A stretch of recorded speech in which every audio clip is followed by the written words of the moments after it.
TCS will begin the second quarter earnings for IT companies and indeed for the rest of the Nifty as it reports earnings post-market hours today. While margins may rise sequentially, challenges faced in the first quarter of the financial year are likely to have remained. Agam Vakil is here to take you through all of the expectations. Agam, what's expected from the IT bellwether?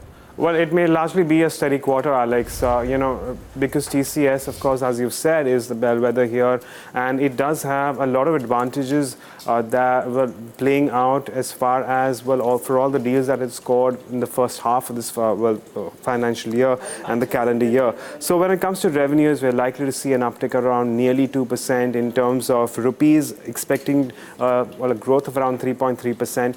Also expecting a considerable expansion in margins at around 25.1% against 24.2%, and net profits consequently likely to grow as much as 2%. Now, the reason why we're seeing reasonable growth is because, as I've suggested, the first two quarters of the calendar year have been very good in terms of very large deals scored, and they will have some amount of impact coming through. However, there will be some challenges with respect to the banking and financial services, especially given the kind of slowdown that we've witnessed in Europe.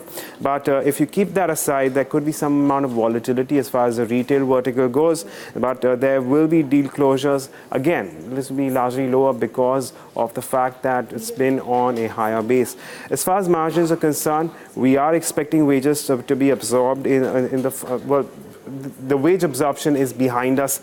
We're also looking at a rupee depreciation against the US dollar, and we've seen some moderation in visa costs too, and this is of course on seasonal account. So we are expecting an expansion in margins there.